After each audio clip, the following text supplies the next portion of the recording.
I added all 26 letters from alphabet lore into Minecraft. First I made A, and I used an axolotl to make A because A starts with axolotl. Wait, no, it's the other way around. I'm not going to lie, my A looked kind of ugly, so because of that, I added some grill lines on his teeth to really give it detail. And because he is A, I decided to spawn him on an acacia tree. Now you might be thinking I should have put him in the water, but I'm sure he'll be fine. Next I made B, and I made B from a bee because, well, you know. Everything about him was looking pretty good, but then I realized B has these eyes that are really annoying to make. So I gave him these messed up eyes, and I also got rid of the grill lines. I don't know why I did that in the first place. B is supposed to be a butterfly, so we'll pretend his wings are flapping because I don't know how to do that. Also, here's a bee army chasing me because I didn't subscribe before 500k. Next, I'll be making both C and D. For C, I used a creeper, and C is kind of curved, so I spent 5 minutes trying to perfectly rotate these pieces. I then added his teeth and gave him these angry looking eyes, and finally added some noise because noise makes everything better.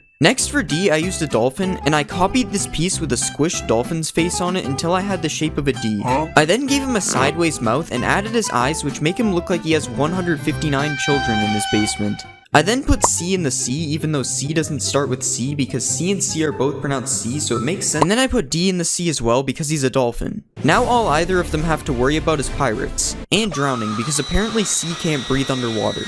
The next letter is E, and for E I used the only logical mob, the Ender Dragon. I had to delete his entire body until I was left with half of his head, and then I turned his head into the shape of an E and finally added some teeth and his eyes right above that. I don't know how you would be able to kill the Ender Dragon now that you can barely see it, but that's not my problem. Well, actually it kinda is. Next I made F, and F is a bad guy, so I made him a frog because these are the only two mobs that start with F. I gave F these really ugly teeth that look nothing like the original, and then I decided to get fancy and rotate his eyes. Since F attacks everybody, we'll pretend that this slime is E and he is being eaten by F. We'll also make F kidnap D because why not?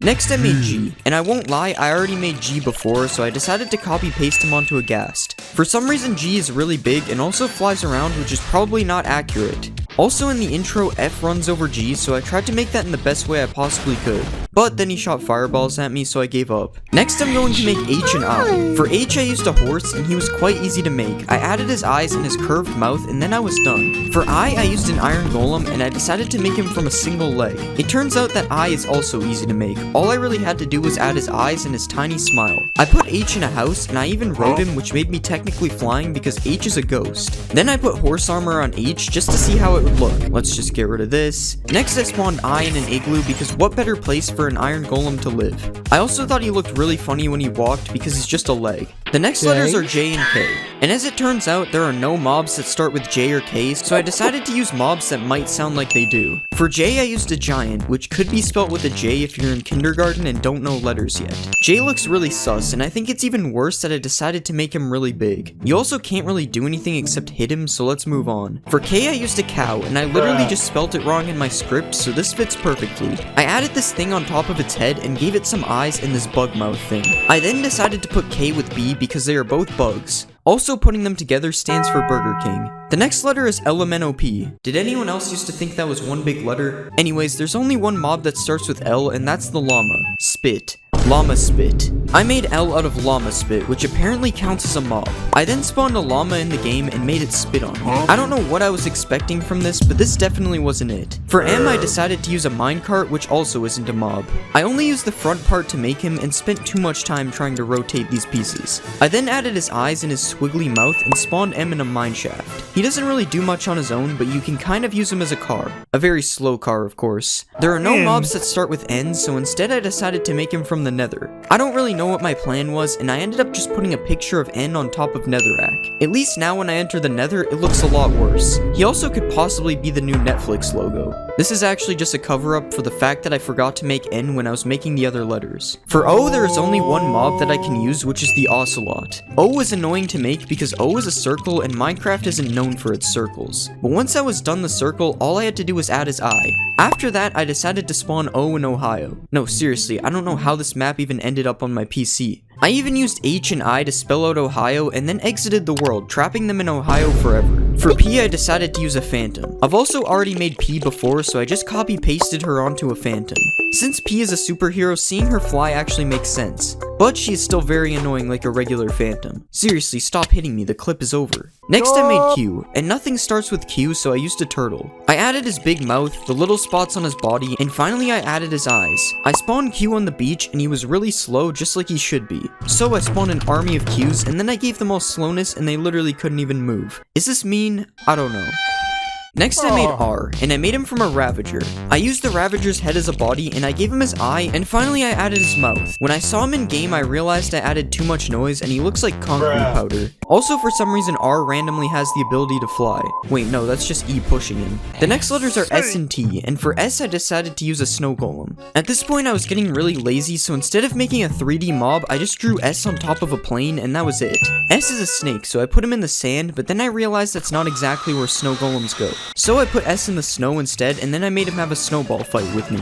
I also spawned an army of them and made them fight a bunch of zombies, and they lost. Really badly. For T, I used my favorite mob, a trident. I don't know how a trident counts as a mob, but it's already in the shape of a T, so this was pretty easy to make. Now I look really cool when I'm using Riptide, and I can also use T to strike lightning. But that's basically it. As it turns out, making a custom trident is kinda boring. Next, I decided to make U, and nothing starts with U, so I decided to make him from U, like U is in the viewer. I'm just kidding, I actually used a goat. I rotated these two corner pieces, which ended up looking really bad, and then I gave him his eyes and his mouth. After making U, I also add all the letters to spell my favorite word. Oh wait, I spelled it wrong. Next I made V, and V is a villager. Once again, I decided to only use a leg to make him, and at first I made a U because I forgot how letters work. I then rotated the two sides and gave him a couple eyes and a tiny mouth. His mouth didn't really look right, but at this point I didn't care, so I spawned V in a village, and there were arms above his head, which I also didn't feel like fixing. The final four letters are W, X, Y, and Z. And for W, I decided to use the Warden. I'm sorry, Wither. I don't understand why I have such a hard time rotating these pieces, but it ended up like this, and this is the best it's gonna get. I then added 4 of the exact same eyes to W, and then made a very complicated mouth to put on each side. I would rate W as 0 out of 10 in terms of design, but she looks really funny coming out of the ground. I can even spam W's in the chat and then get chased by all of them. Please help. There are no mobs that start with X, so I used the honorable mention from W, the Wither. I shaped him into an X, which was easy, and then I added these purple things on each side. Next, I drew all the details on his face, and then I added these things behind him. Since X is a ninja, I decided to fight him in hand-to-hand combat to see who would win. But X decided to cheat and shoot a bunch of Wither heads at me instead, causing me to resort to ancient fighting tactics to secure the victory. I made Y out of a wolf because I don't know anymore, I just picked something random. I rotated these two pieces to make the shape of a Y, and then I gave her 2 eyes which blend in perfectly with her body and gave her a mouth that looks like it's from an emoji. I don't really know what I'm doing anymore, so enjoy this video of me taming a bunch of Ys. The final letter is Z, and somehow there is actually a mob that starts with Z, a zombie. So I made Z from a zombie head instead, which apparently counts as a mob. Since Z is a planet, I am demonstrating that by standing on top of Z.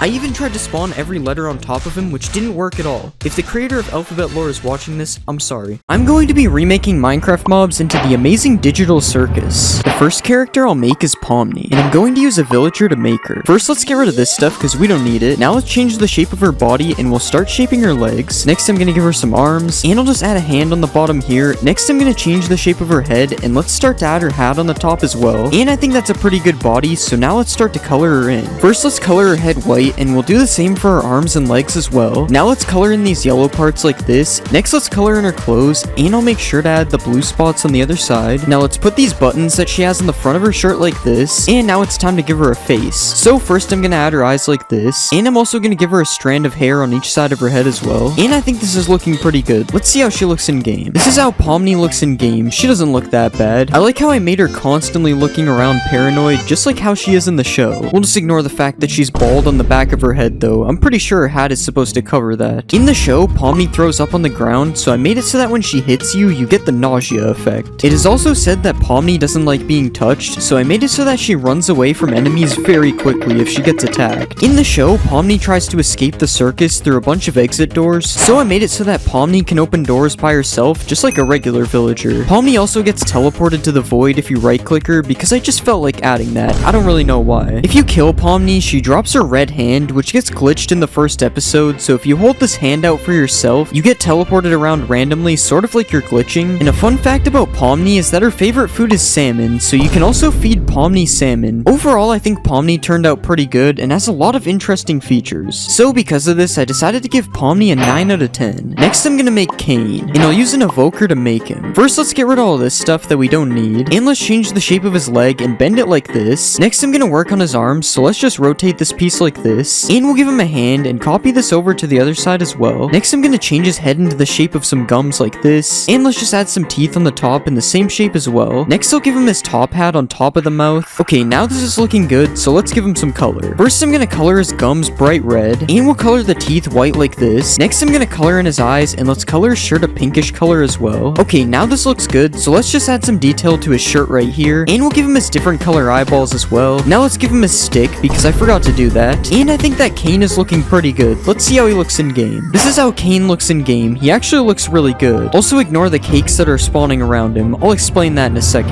Since Kane is the host of the digital circus, I decided to make it so that Kane is completely invincible to all types of damage except for cactuses. Kane is also seen teleporting throughout the episode, so I made it so that Kane teleports away if he takes too much damage, similar to the TV people in my Skibbity videos. Kane also spawns cake randomly around him, as you can see, because he spawned a cake out of thin air in the first episode. Unfortunately, there is no bubble to eat this cake right now. We'll just have to wait until later for that. If Kane somehow manages to die, he drops a stick, which can be used to either remove any block you right click on with it, or you can send any mob to the void if you right click them as well. Overall, I think Kane turned out really good. He's definitely one of my favorite mobs I've made. So because of this, I decided to give Kane a 10 out of 10. He deserves it. The next character I'll make is Jax, and I'm gonna use a rabbit because Jax is a rabbit, I think. First, I'm gonna get rid of some of the stuff we don't need, and let's rearrange his body parts a little bit for now. Next, let's make his legs super tall like this, and we'll change the shape of his body to make it a bit taller as well. Now let's give him a neck like this, and I'll just change the shape of his head to make it a bit more round. Now let's just add his ears on the very top, and now it's time to give Jax some arms. And I think this is good, so let's give Jax some color. First, I'm gonna color his head purple, and we'll do the same for his arms and body as well. Now let's color his overalls a pinkish color, and we'll do the same for his legs like this. Next, I'm gonna color both of his hands a yellowish color, and we'll just give him 2 buttons here, and now it's time to add his face. First, I'm gonna give him a big yellow mouth, and let's just give him some eyes above that. I'm also gonna give him a couple eyebrows above his eyes like this, and I think this is looking pretty good. Let's see how he looks in game. This is how Jax looks in game. He honestly looks pretty similar to the actual show. The only difference is that he's obviously made of cubes though, so he could never be as good as the original. It was kind of hard for me to think of features to give Jax, so he only really has a couple. To start, Jax is super tall, as you can see, just like he is in the actual series, and you can also see Jax run away really quickly in the first episode, so I made it so that Jax is super fast in game as well. You can also ride on Jax's back for some reason. I'm not really sure why I added this. It just seems like something that he would be able to do. If you kill Jax, you get a rabbit's foot because he's a rabbit, so that's the less evil version of making him just drop rabbit meat. And overall, I think Jax looks pretty good, but he doesn't really have that many features. So because of this, I decided to give Jax an 8 out of 10. Next, I'm gonna make Ragatha, and I'm gonna use a witch to make her. First, let's get rid of some of the stuff we don't need, and I'm just gonna make her body a lot smaller for now, and I'll just add a few layers underneath as her dress. Next, I'm gonna give her an arm like this, and I'll just give her a hand on the bottom as well. Now let's copy this over to the other side, and next let's work on her head. First, I'm gonna change the shape of it like this. Next, I'm gonna start adding her hair on the side, and I'll just copy these hairs all around her head, and we'll also add her bow on the top like this. And I think this is a pretty good body, so now let's give her some color. First, I'm gonna color her head and her arms in like this. Next, let's just color her hair a reddish pink color as well. Now let's color her entire dress a purplish color, and we'll color the bow on top slightly darker. Next, I'm gonna add the patches on her dress in the same color as the bow, and now let's add a bit more detail, and we'll start to give her a face. Alright, after like 5 tries, this is the face I'm going with. It still looks weird, but it's the best I'm gonna get. Now finally, let's add a bit of texture, and I think this looks good. Let's see how she looks in game. This is how Ragatha looks in game. I definitely think her face looks a little weird. She also makes witch noises, which I'm not really sure if it fits her or not. It's kind of strange. Also, we're just gonna ignore the fact that you can see through her hair. Just pretend the back part here is fully covered. In the show, Ragatha gets attacked and becomes completely glitched out, so I decided to make it so that Ragatha glitches whenever she gets hit, which looks kind of funny more than glitchy. This is also the only feature that Ragatha has because I couldn't really think of anything else. If you kill Ragatha, she drops this red thing from the nether because it was supposed to be her hair, and overall I think Ragatha looks kind of cursed and she doesn't really have any features. So because of this, I'm going to give Ragatha a 6 out of 10. I just made her face look too weird. Next character I'll make is Gangle, and I'll make Gangle from a skeleton because they're both kind of built the same. First, I'm gonna make her head a lot smaller like this, and now let's shape the head into a mask as well, and I think that's good, so let's just work on her left arm like like this, and we'll make the right arm similar, but rotate it in a different direction. Next, I'm gonna make her legs a lot thinner, and we'll rotate the bottom part a little bit like this. Now let's copy this to the other side, and it's time to color her in. First, I'm gonna draw a red spiral for her body like this, and I'm gonna color her arms and her legs the same color. Now let's add a bit of detail with a slightly lighter red, and next I'm gonna color in her mask, and now finally let's give her a face like this, and we'll also add a little bit more texture to her body as well, and I think that is looking pretty good. Let's see how she looks in game. This is how Gangle looks in game. Despite being very simple to make, I think she actually turned out pretty good. I will say that having the arms like this is kind of strange though. They don't really move that much. In the show, Gangle has at least two masks, the comedy mask and the tragedy mask, but she falls and breaks her comedy mask at the beginning of the first episode, so I decided to make it so that when Gangle dies, her comedy mask falls and reveals the tragedy mask. You may have also noticed that the comedy mask drops as an item when she dies, and if you decide to wear this comedy mask, you get speed 4 and jump boost 4 because those effects are kind of fun, I guess. The mask is also off-centered when you wear it, but we'll just ignore that. It's the only way I could make it fit. Overall, I think Gangle turned out pretty good, and I think her mask is a cool addition to the game. So because of this, I'm going to give Gangle a 9 out of 10. Next, I'm gonna make Kinger, and I'll use a snow golem to make him. First, I'm gonna get rid of these layers because we don't need them, and let's make the bottom smaller like this. Now let's add another part on top, and we'll make it way taller as well. Next, I'm gonna copy this part on top, and we'll bend it so he's hunched over a little bit. And now I'm just gonna add a part on the front that is gonna be his coat. Now let's add a piece for his head up here, and we'll add another part on top, and we'll also add the king thing on the very top like this. Next, I'm gonna change his neck area a little bit so that he can have his coat, and this looks pretty good. Now let's color him in. First, I'm gonna color his body a purplish color, and we'll just color in the rest of his coat as well. Now let's color his head slightly darker than his coat. Next, I'm gonna give him an eye, and we'll copy this over to the other side and rotate them a little bit as well. Now let's give him a hand, and we'll color it the same color as his coat. Next, we'll add a little bit of detail to his coat like this, and I think this is looking pretty good. Let's see how he looks in game. This is how Kinger looks in game. This guy is honestly a little bit larger than I thought he would be. I also decided to make it so that Kinger sways back and forth quickly, because in the show, he seems to be a little bit on edge. Wait, where did he go? Why is he hiding underneath these randomly colored blocks? Since Kinger seems to be crazy in the show, I decided to make it so that when you right-click Kinger, he shakes really quickly, similar to when he did this in the show. This also makes him look kind of funny if you just spam it. If you kill Kinger, I made it so that he drops one scaffolding, and you might be wondering why I chose this random item, and it's because it has a checkerboard pattern on it, and Kinger is a chess piece. Overall, I don't think Kinger looks that bad, but he's also not the best looking mob. So because of this, I decided to give Kinger a 7 out of 10. The next character I'll make is Zooble, and I'll use a blaze to make them because they both have a bunch of body parts. First, let's remove all these because we don't need them, and I'm just gonna make the first leg like this, and we'll just add this hook shape on the bottom of the right leg, and we'll also add a spiral on the top. Next, I'm gonna give Zooble a body, and we'll just copy the spiral for their neck as well. Next, I'm gonna work on making a triangle shape for the head, and I'm also gonna add a left arm like this, and we'll also make a right arm that has a lot less spirals. Now I'm gonna color Zooble in, so first let's color the body yellowish, and we'll color Zooble's head in pink.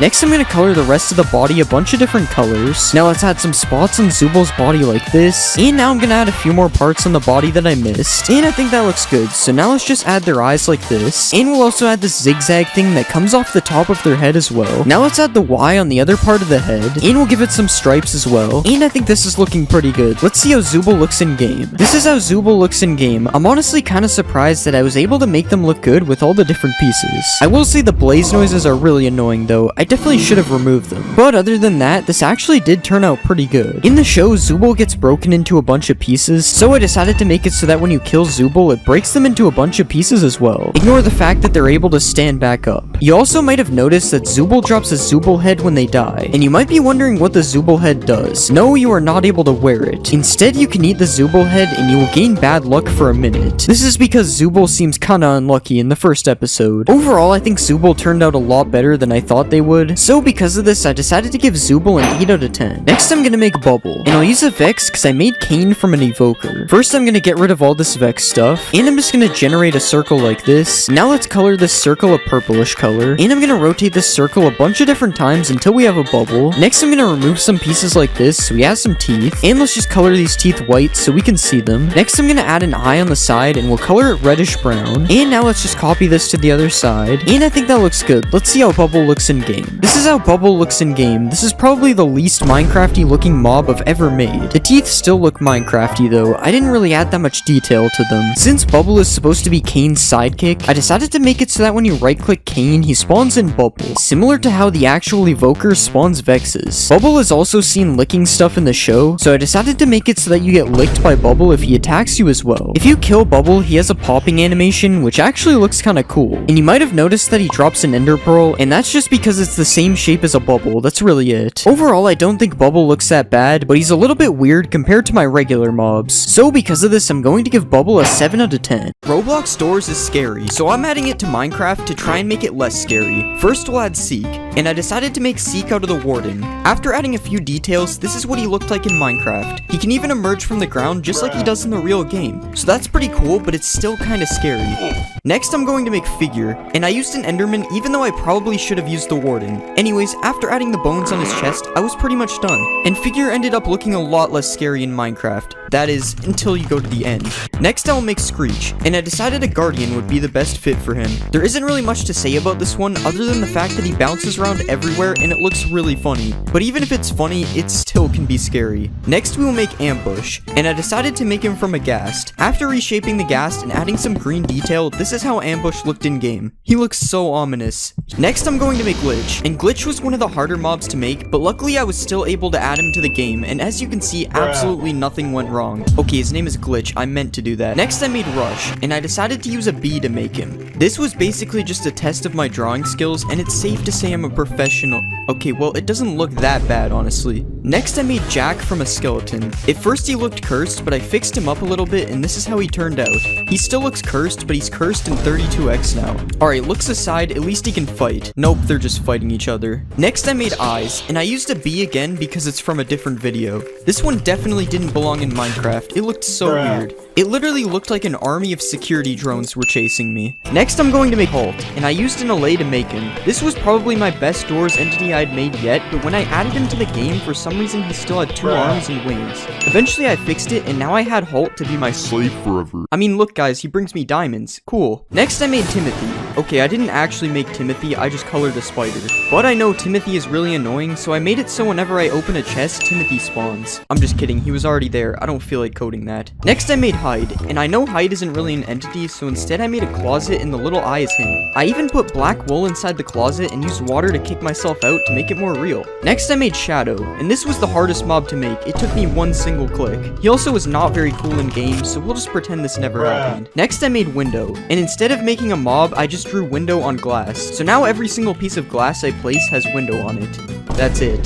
Subscribe to see me make more custom mobs. I'm going to be remaking Minecraft mobs into Poppy Playtime 5. The first character I'll make is Catnap, and I'm gonna use a cat. It should be obvious why. First, let's remove this stuff, and we'll rearrange his body parts for now. Now let's change the shape of his body a little bit, and we'll make his legs a bit bigger like this. Now let's give him some arms on the side, and now let's start to shape his head. Next, I'm gonna give him some ears on the top of his head, and we'll start to give him a big tail right here. Alright, now this is looking good, so let's color him in. First, we'll color his body fully purple, and I'm gonna give him a mouth up here. Next, I'm gonna color in this nose piece, and we'll start to give him some eyes. Now let's add the moon that he has on his chest. Next, I'm gonna change his face a little bit like this, and I think this is looking pretty good. Let's see how he looks in game. This is how Catnap looks in game. As you can see, this guy looks really happy, which I'm sure means he's very friendly and not at all scary. Catnap is very powerful as he's able to do a lot of damage, and if you get attacked by Catnap, I made it so that he chases you on all 4s like this. I take back what I said about him before. He's definitely scary. Catnap has a ranged attack, which is supposed to be him shooting gas, and when Catnap hits you, he will change it to nighttime because he wears the moon pendant. Catnap will also drop this night clock if he dies, which makes it nighttime as long as you are holding it in your hand. If you try to use a bed when Catnap is around, he will destroy the bed so that you cannot sleep, and Catnap is also immune to fall damage because he's a cat, and cats are usually immune to fall damage. Overall, I don't think Catnap turned out that bad, but he also looks a little bit funny. So because of this, I'm going to give Catnap an 8 out of 10. Next, I'll make Dog Day, and I'm gonna use a wolf because a wolf is a dog. First, we'll remove some of the stuff we don't need, and I'm gonna move his body around a little bit for now. Next, let's give him some new legs like this, and we'll change the shape of his body. Now I'm gonna copy one of the legs and turn it into an arm, and I'll give him a hand on the bottom of his arm. Now let's start to change the shape of his head, and we'll give him some spots for his eyes up here. Now let's give him some big floppy ears on the top, and I think this is looking pretty good, so now let's color him in. First, we'll color his entire entire body an orangish yellow. Now I'm gonna give him a mouth like this. Next we'll color his ears a reddish color, and we'll do the same for his arms and his feet. Now let's color these divider things a dark gray, and I'm gonna give him a nose like this. Next let's draw the sun on the front of his chest. Alright, I think this is looking good. Let's add Dog Day to the game. This is how Dog Day looks in game. As you can see, he looks pretty good. Also, just like Catnap, he doesn't really look that scary. He has more of a friendly look. But don't let this trick you though, as Dog Day has the same chasing animation that I gave to Catnap. I think I'm just gonna stay in creative mode for now. Since Dog Day has the sun pendant, I made it so that when Dog Day hits you, he turns it to daytime instead of night. Dog Day is also able to spawn smiling critters to help him fight since he's the leader. But right now he can only spawn Catnap because I haven't made any of the other ones. If you kill Dog Day, he will drop a Sun Axe, and the Sun Axe is insanely powerful as it does 19 attack damage and it can also destroy almost any block. Overall, I think Dog Day turned out a lot better than Catnap. I actually like how he looks this time. So because of this, I'm going to give Dog Day a 10 out of 10. Next, I'm gonna make Bobby Bear Hug. And I'll use a polar bear because she's a bear. First, let's get rid of a few things. Next, I'm gonna move these parts around a bit. Now let's give her some new legs, and we'll make her body a lot smaller like this. Next, I'm gonna bend her body a little bit, and I'll just start to give her some arms on the side right here. And we'll just copy this to the other side. Next, I'm gonna start shaping her head, and we'll give her some ears on the top like this. Okay, that looks good. Now it's time to color her in. First, I'm gonna color her body a dark red, and we'll color her feet and hands a light pink. Now let's give her a big mouth like this, and we'll start to add her eyes on the top of the head. Next, let's give her some bright white pupils, and I'm gonna add a few more pink details. Next, let's give her a nose like this, and we'll add the heart that she has on her chest. Alright, I think this looks good. Let's see how she looks in game. This is how Bobby Bear Hug looks in game. I don't know why, but she kind of reminds me of Freddy Fazbear. It's probably because they are both bears actually. That would make sense. Unlike Dog Day and Catnap, I decided to make it so that Bobby Bear Hug is passive towards players. And you are actually able to tame her if you feed her raw fish, because I'm pretty sure bears like fish. Once you tame Bobby Bear Hug, she will follow you around, and if you ever get low on health, you can right click her and you will be healed to full health immediately. So she's pretty OP if you think of it. Bobby Bear Hug will also attack any mobs that are fighting you, and she does a ton of melee damage because bears are very powerful in real life. If you kill Bobby Bear Hug, I made her drop a heart, which just gives you a heart when it's right clicked. And overall, I don't think Bobby Bear Hug turned out that bad. I actually kind of like this design. So because of this, I decided to give her a 9 out of 10. Next, I'll make Bubba Fint, and I'm gonna use a Ravager because it kind of looks like an elephant. So first, let's just get rid of all this stuff, and I'm gonna start with Bobby Bear Hug's body. So let's change these ears into more elephant looking ears, and we'll change the nose into a big trunk like this. Next, I'm gonna reshape the heart into the shape of a light bulb, and we'll just change his tail on the back as well. Okay, now this is good. Let's give him some new colors. First, we'll color his body a light blue, and we'll give him the same color on his head. Next, I'm gonna color his feet and hands a darker blue, and we'll put this on the end of his tail as well. Now let's color in the light bulb on his chest, and I'm just gonna add a few more details all around his body, and I think this is looking pretty good. Let's add him to the game. This is how Bubba Fint looks in game. He looks a lot like Bobby Bear Hug, but to be fair, all the critters kind of look the same when you don't know what their monster form is like. Since Bubba Fint is an elephant, I decided to give him a ranged attack, which is supposed to be water shooting out of his trunk. He does shoot a lot of water though, so I'm not really sure how he fits it in his trunk. You might have also noticed that Bubba Fint emits light, and that's because his pendant is a light bulb, so I literally just made him a light bulb. Bubba Fint also can do a ton of melee damage like Bobby Bear Hug, and this is because an elephant is also a really powerful animal, I'm guessing. If you kill Bubba Fint, he will drop a light bulb, and the light bulb works just like a torch, except you are not able to place it. It's only meant to be held. Overall, I don't think Bubba Fint turned out that bad, and because of this, I decided to give him an 8 out of 10. Next, I'm gonna make Piggy, and I'll use a pig because she's a pig. So first, I'm gonna remove all these pig parts, and we're going to start with Bubba Fint's body. So let's completely remove the trunk, and we'll start to make the ears a lot more pig shaped. Next, I'm gonna give her a completely new nose, and I'm gonna change this light bulb into the shape of an apple like this. Now let's remove this tail, and we'll turn it into a spirally tail. Okay, now this is good, so it's time to change her colors. First, I'm gonna color her body light pink,